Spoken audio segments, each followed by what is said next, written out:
Hey guys, what's up? Welcome back to Beer Geek Nation. I'm your host, Chris. Thank you so much for joining me once again for another beer review. And today, guys, we're looking at the brand new Sierra Nevada release. And believe it or not, it's not a hoppy beer. Quite the opposite, actually. This, my friends, is their Narwhal Imperial Stout, 10.2% Russian style Imperial Stout. Looking forward to this one. I love a good Imperial Stout, love Sierra Nevada beers, and this whale has a freaking horn. Let me get into a glass so you guys know how it smells, tastes, and give you the final verdict on the Narwhal Imperial Stout. All right, guys, so the appearance on the Narwhal, really impressive stuff. Poured that motor oil, you know, that midnight black color. Can't see any light through this thing whatsoever.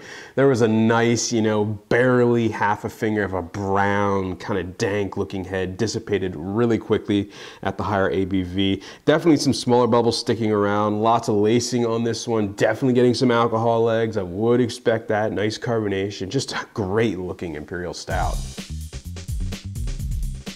Right, the aroma on the Narwhal. Wow, really a big roasty smelling Imperial Stout. That grainy, kind of sugary roasted quality that you really want. Dark chocolate, definitely getting some coffee notes in there. A little of like a espresso, very light espresso. A little cocoa, definitely getting some, maybe like some cherry juice or like some fig to it. Just a really kind of underlying sweetness that kind of stands out. Just a really nice smelling Imperial Stout. All right, guys, the taste on the Narwhal. Cheers.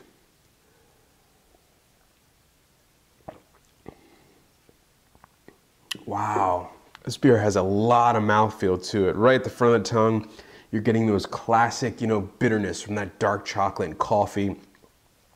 A lot of hoppiness to this one, believe it or not. A lot of citrus, grapefruit hoppiness right at the front of the tongue as well. Middle of the mouth, this thing just coats your mouth with this chocolatey, dark, kind of brownie tasting film that just sticks around. Nice coffee, more hoppiness. Believe it or not, there's a lot of hoppiness to the one. Definitely a little bit of like a sweet tropical note, grapefruit, playing off the bitterness from the dark chocolate and the coffee really nicely. Nice sweet aftertaste, but with that said, there's kind of a dry, really kind of bitter, hoppy aftertaste as well. Getting some booziness in the aftertaste, but it's more of a warming than an actual flavor itself.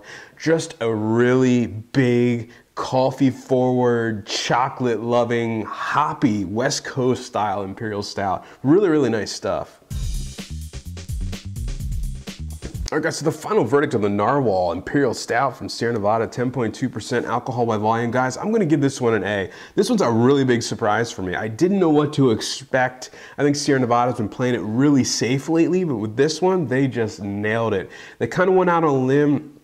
You had those classic Imperial Stout notes, chocolate, coffee, awesome mouthfeel, great look to the beer itself, lots of body, but then they added that Sierra Nevada kind of twist, that, you know, that hoppiness they're known for. You're getting, you know, that grapefruit, that West Coast type of pininess in there. Plays off the sweetness from the actual beer itself really well. And I think as this beer ages, that's going to dissipate and it's going to kind of bring out more of the sweetness. So it's definitely one you're going to want to cellar. It's got the year on it. You know, I think they're kind of planning on that. So maybe it'll be the next Bigfoot. Who knows? But just awesome stuff. A huge surprise for me. Really great beer from them. And I wish they would do more like it. Just awesome stuff. So getting an A for me. And remember, folks, life's too short to not drink amazing beers. Cheers.